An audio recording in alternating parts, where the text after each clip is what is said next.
this is the first ever Yeezy sneaker designed, created, and sold all by Kanye West himself. And more importantly, the first one he actually owns. And before I got this pair of shoes in hand, I was super optimistic about the new Yeezy brand. But today, that optimism has faded. Right, buddy, you might want to sit down for this one. Actually, definitely sit down for this one. This right here is technically the first independent Yeezy sneaker. That's the new era. Really went for a different box. It doesn't feel premium, like, let's be honest. See what you think. Whoa. Right after the Adidas Yeezy split in 2022, Kanye West, or Ye, opened up his own store, selling affordable products ranging from $20 to $100. It's riddled with issues like extended shipping times and controversy of product. But eventually, Yeezy.com would release its first footwear piece, the $20 Yeezy Pods. Okay, maybe not what we all expected, given the incredible track record of Yeezy products spanning 2 decades, but it was a start, and at least it was cheap. So people were still hopeful that there was better stuff on the horizon. But then came the slippers, which to be honest had me less enthusiastic than the socks. But after trying them, well, my opinion did not really change. Oh, hell no, man. But things started to take a turn when Yeezy announced the release of the YS-01. People immediately recognized the design, which appeared identical to the Yeezy slide made with Adidas. Now keep in mind, Adidas owns the IP for every single Yeezy shoe except for this one. The Yeezy slide is the only one that Kanye West owns himself and can actually reproduce. So I decided to order multiple different pairs, and sure enough, they didn't just look identical. Every single thing about them was identical. Same foam, same incredible comfort, just no Adidas logo. Oh, and no box as well. These came in a bag. But keep in mind, the YS-01 is $20. That is literally $200 less than if you wanted to buy the Yeezy Adidas one. Now, this release got people super excited about the idea of Ye and Yeezy brand taking all of their previous work, selling it independently, but just for a much more affordable price. Loads of people, myself included, started imagining all of those previous designs that we saw leaked and rumored but never actually released, finally dropping through this website for a fraction of the cost. So of course, when they launched the first ever independent Yeezy sneakers for $60, I ordered them. Oof! Oh! That is, man, I feel like a crack addict. Sniffing glue.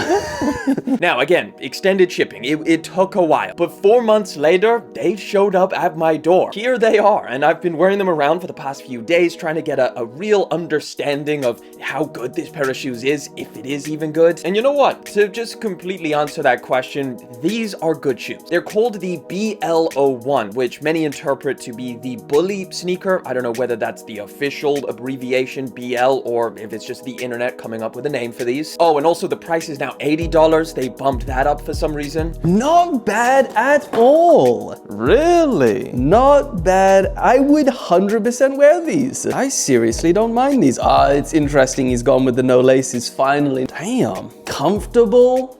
I don't mind these. To be fair, with the baggy sweats. I don't think they look bad at all. That's not bad. Like, they are super comfy. They're light. You know what? I would not be pressed about spending $80.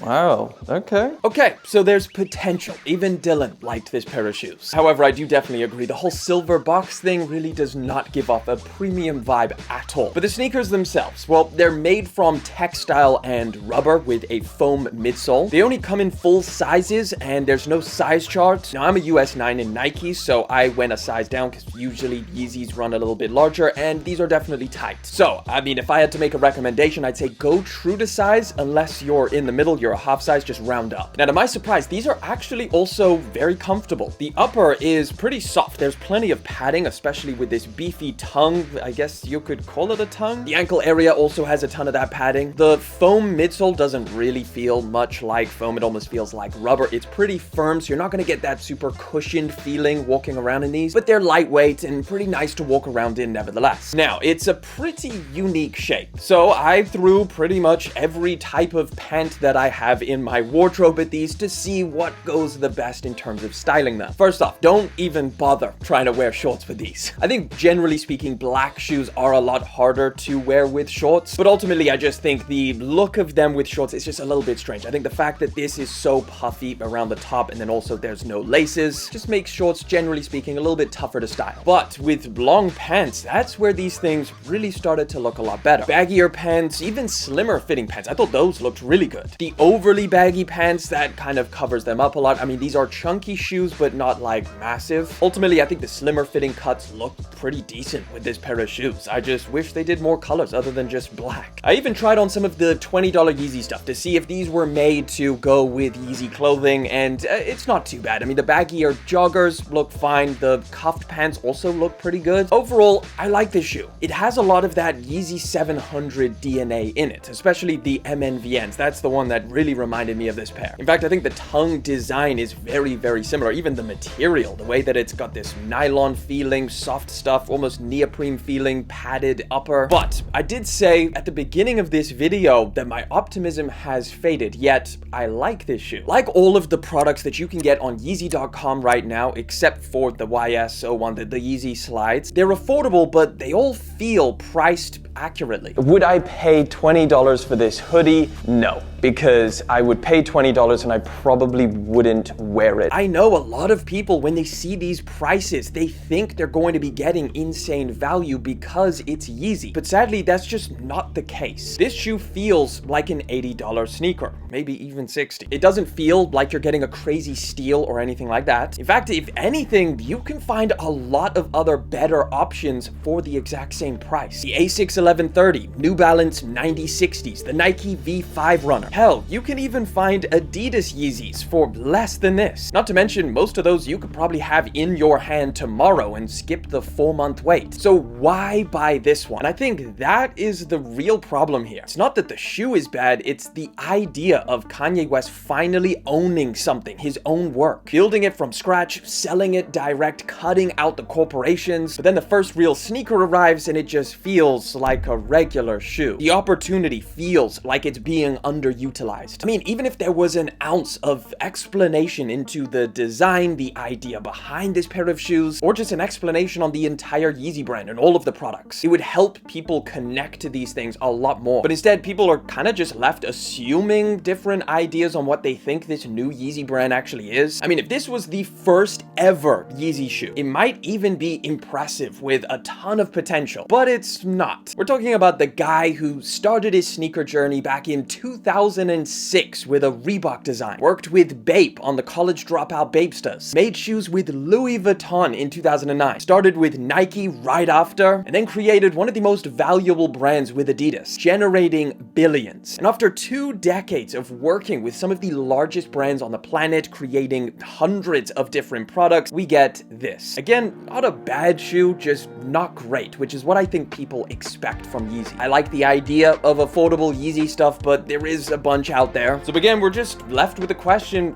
who is this shoe for? Who's buying this sneaker? If you're a diehard Kanye fan, you're probably buying this regardless. But if you're just a sneakerhead, the value isn't really there. If you're someone who just wants a cheap everyday shoe, you may not even know that this website exists, and you're probably not going to wait 4 months for it to arrive. But there's also people who just remember Yeezy and Yeezy brand for what it was. We all remember the 350s, the whole Adidas era, and Yeezy Day, and all of these different products, and that's what we're kind of hoping or wishing, that something like that could be resurged by Kanye himself without the corporations and the high price points. And the saddest part about all of this is really that people are not buying this pair of shoes because it's the best option. They're buying it out of loyalty or just what Yeezy used to be. Now look, I do want to be clear, I'm not writing this off. I'm not writing this shoe off or the brand. If anything, there's some real cool DNA here. Real Yeezy design language at a price point anyone can afford. That's a foundation that I think is worth building on. But what I want to know is, what do you think about this pair of shoes? What do you think about the first independent Yeezy sneaker? Drop your thoughts down in the comments. Be very interested to hear, because I'm really curious about what people think about this pair of shoes. And of course, like always, if you want to catch another video, I'm going to throw one up in the top left-hand corner. Click on it to check it out. So you give them what,